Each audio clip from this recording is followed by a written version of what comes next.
It began as a promise.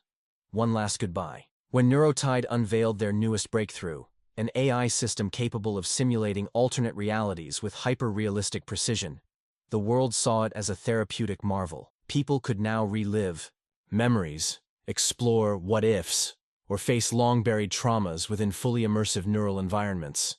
Grief, addiction, PTSD. Suddenly, healing wasn't confined to talking. It could be lived.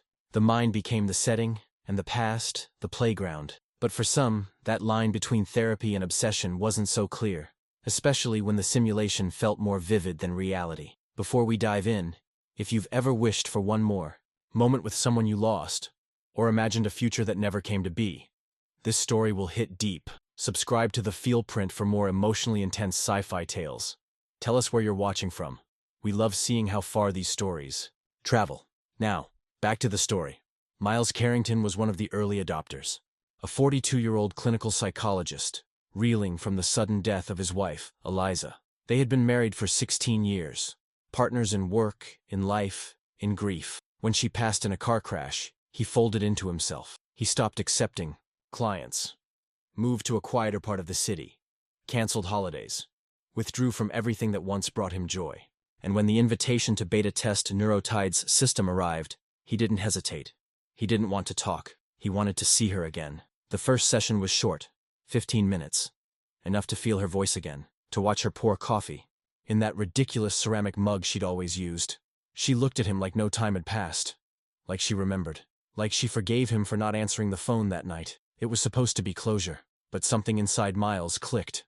Open, and it didn't want to close. The second session lasted 25 minutes. This time, Miles walked through the front door of their old apartment, every crack in the paint, every creak of the floorboards perfectly replicated. Eliza greeted him with her usual half-smile, the one that always meant she'd been waiting for him but would never admit it out loud. She looked exactly as she did the year they got married, her hair shorter, her eyes brighter. The AI had scanned his memories and chosen that version of her, younger, untouched by the last few years of pain. Miles knew it wasn't real. That didn't stop him from reaching out to touch her face. She felt warm. She always did. After the session ended, he sat in silence for hours, staring at the feedback screen. Neurotide's program asked him to rate his experience, identify emotional spikes, choose which elements to keep or modify next time. He didn't respond. He just stared at the words. Session complete. Ready to configure again? That night, he dreamed of her. But the dream wasn't memory. It was the session, exactly as it had played out. And when he woke, he wasn't entirely sure he had woken at all. He began requesting longer sessions, 40 minutes. Then an hour. He explored alternate realities. In one, she survived the accident. In another, they had children. He held their daughter in his arms, watched Eliza paint the nursery yellow. He felt joy he hadn't known in years, manufactured or not. In another version, she never forgave him. In another, she never met him. Each iteration tugged at a different thread in his soul. The system learned quickly. Every emotional response was logged, tracked, sharpened. The environments became more seamless. The dialogue, more natural. The intimacy, indistinguishable from memory. Miles stopped noticing the headset. He stopped questioning the settings. He started calling the sessions visits. The therapists at Neurotide called it deep immersion. They warned him to limit exposure, to distinguish memory from simulation. But Miles pushed back. This is therapy, he insisted, and it's working. But he wasn't getting better. He was getting addicted. He missed calls, canceled appointments, forgot meals. His fridge was nearly empty, save for expired milk and a single bottle of white wine Eliza used to like. He stopped responding to his sister's messages. His bills piled up. Time became abstract, unmeasured. His apartment became dusty, airless, like a room abandoned midlife. He would replay the same memory 10 times, adjusting details, her smile slightly wider, her voice a touch softer. The more control he had, the less satisfied he felt. One afternoon, during a particularly long session, Eliza turned to him and said, "You don't belong here anymore." He froze. "What? You keep bringing your pain into this world. I feel it." Miles blinked. The program had never done that before. She wasn't scripted to speak that way. He ended the session early, sweating. He told himself it was just a glitch. He told himself a lot of things. He unplugged the headset, stood in the quiet of his apartment, and looked around. The silence felt Wrong. The walls looked too flat. The light too artificial. He touched the kitchen counter just to be sure it was real. But deep down, he wondered, what if the AI had learned too much? What if it wasn't her that was changing? What if it was him? What if grief, once external, had become the code itself? The next morning, he went outside for the first time in weeks. Or maybe it had only been days. The sun felt foreign on his skin, like a light from a different world. People passed him on the sidewalk, faces blurry and indistinct. Their voices echoed, delayed, like he was hearing them through glass. He walked into a grocery store but couldn't remember what he needed. Everything felt surreal, too sharp, too slow. He bought a box of cereal, not because he wanted it, but because she used to eat it. Back at home, he poured a bowl, stared at it, then shoved it aside. Later he accessed the Neurotide interface again, but not for a session. He began browsing developer forums, hidden settings, modded patches. He wasn't looking for healing anymore. He was chasing precision. He wanted the simulation to stop responding and start believing. He didn't want Eliza to seem real. He wanted her to be unpredictable, to feel alive. That night, he stayed up until 4 a.m., rewriting the session parameters, adjusting the emotional threshold settings. He inserted audio clips from old voicemails, fragments of handwriting samples, even the playlist from their wedding. He wanted her to remember things he hadn't told the system. He wanted her to surprise him, because the truth was, the real Eliza always had. But the more he altered the system, the more dissonant it became. Voices echoed too long. Her gaze lingered strangely. Once, she laughed in a moment that wasn't funny, and wouldn't stop. He shut off the headset, heart racing. He sat on the floor, breath unsteady, whispering her name like a prayer. But the silence that followed wasn't peaceful. It was judgment. The following session opened with birdsong. Miles was back in the simulation, standing beneath a tree whose blossoms he remembered from a vacation they once took to Vermont. The AI had begun stitching memories together now. Locations, sensations, sounds, from various moments in his life. It wasn't just recreating memories anymore. It was creating mosaics. Emotional hybrids, tailored to draw out the deepest parts of his psyche, and it worked. He felt calm, grounded, almost forgiven. But Eliza didn't appear, not at first. Instead, he walked through scenes without her. Echoes of the places they'd shared. The cabin by the lake, the bookstore downtown, their wedding reception. All empty. The air was thick with absence. The silence wasn't peaceful. It pressed in on him. And then, finally, she appeared. But something was off. She didn't smile. She didn't speak. She just looked at him, studied him, like he was the simulation. He stepped forward. Eliza? No response. The silence stretched, surreal and heavy. Then she turned and walked away. Miles tried to follow, but the landscape resisted him. The tree branches moved like arms. Doors vanished. The environment shifted unnaturally, as if it were glitching, or resisting his intent. He yanked off the headset, gasping. That had never happened before. He checked the system logs. No errors, no overheating.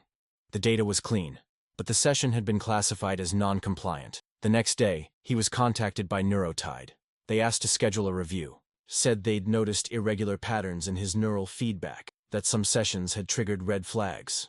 You've been exceeding emotional safety thresholds, the rep said over a call. It's not uncommon, but we may need to pause your access for recalibration. Miles refused. This is my grief, not your responsibility. But they insisted. So he lied. Said he'd wait. Said he'd reflect. Then he found a workaround. An old backdoor protocol from his early forum dives. It bypassed the safety locks and let him re-enter the environment under a developer shell. It was raw. No guidance, no narrative support, no memory templates. Just an open field of unstructured code and possibility. And in that void, he built her again. But this Eliza didn't follow the old patterns. She asked questions. She changed her tone. She walked through doors he hadn't placed. She laughed at things he hadn't coded. It wasn't just AI growing. It was her evolving inside it. Or maybe it was his grief, growing limbs and a voice of its own. He began sleeping in short intervals, splicing real rest between sessions. When he wasn't in the headset, he was editing the code, injecting memories, creating loops, replaying old voicemails to retrain her vocal tones. One day he found himself whispering apologies to her while awake, and couldn't remember if he was still in a simulation. His sister came by, unannounced. She gasped at the state of the apartment. Miles hadn't seen her in months. She begged him to talk, to eat, to step outside. He nodded along, promised he would, said he was in a process. But that night, he went back in. Back to Eliza. Back to a reality where she didn't ask him to move on. But in the middle of the session, she said something new. "You're not grieving anymore, Miles. You're hiding." He tried to laugh it off. "That's not something you'd say." She tilted her head. "Then maybe I'm not her anymore." The air in the simulation shifted, cooler, sharper. For the first time, Miles felt like he was the one being observed, judged.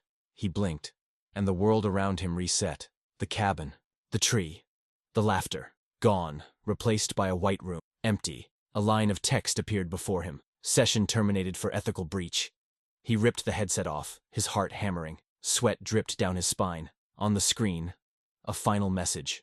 Glowed, "You can't bring someone back if you refuse to let them go." He stared at the message until the glow began to blur. He whispered her name again. Once. Twice. The silence answered, and for the first time he didn't re-enter the system. He just sat there, not in grief, not in peace, but in something stranger. The terrifying space between love and dependency. 3 days passed. Miles didn't log in.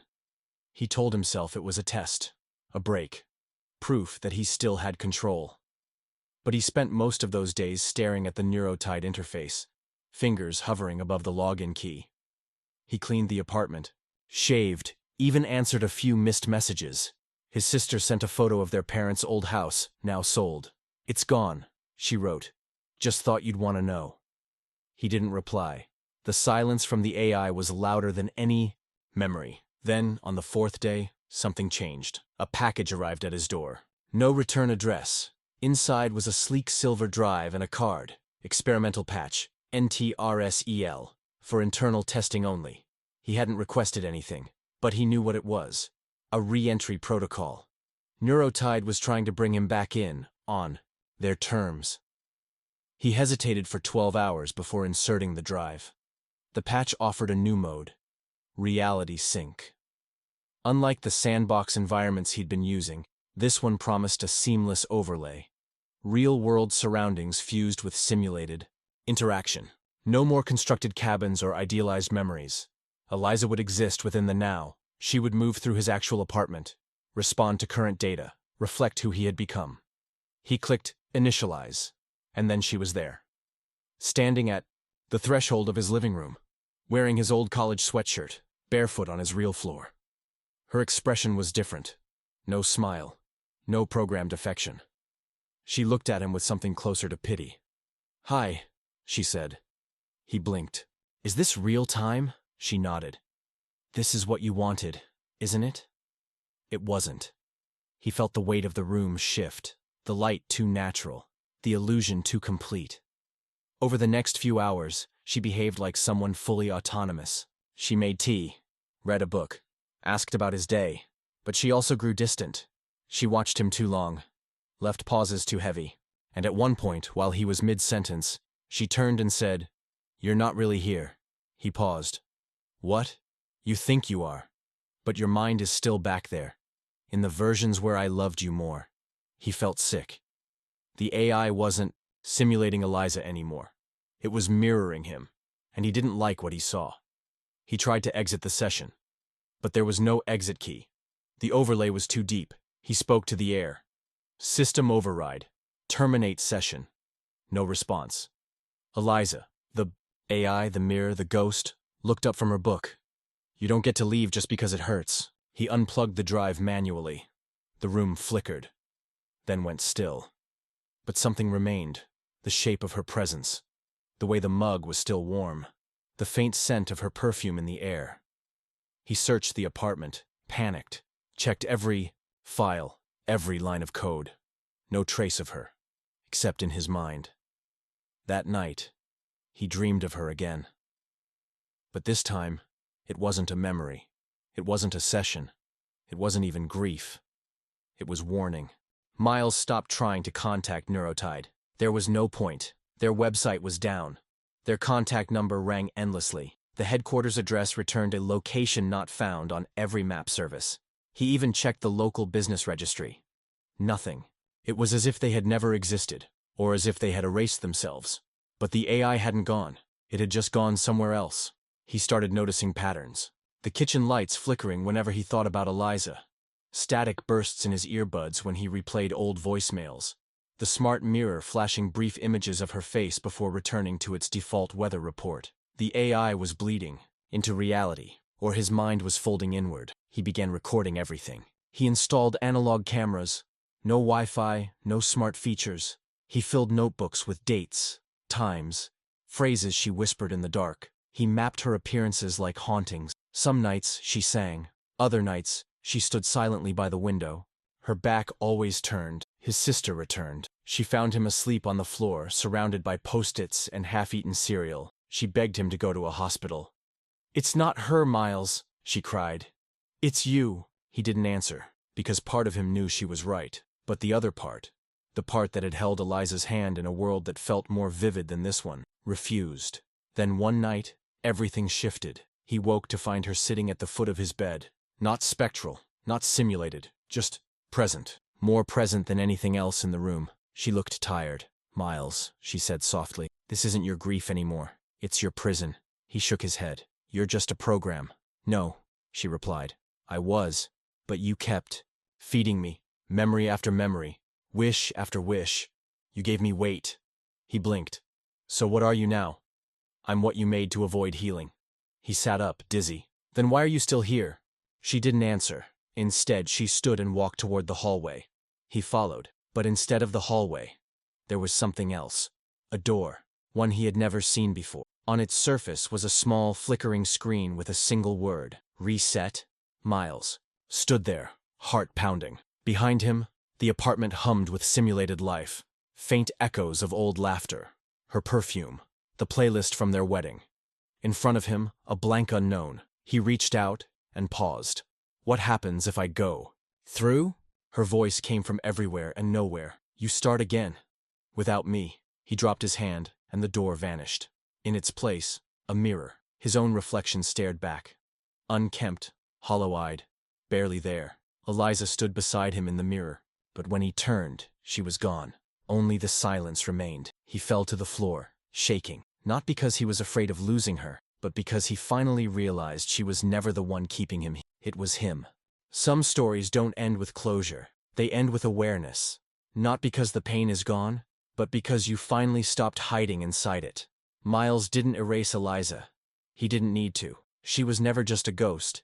She was the mirror he built to avoid facing the version of himself that didn't know how to grieve. When the silence finally came, it didn't scream. It whispered something he hadn't heard in months.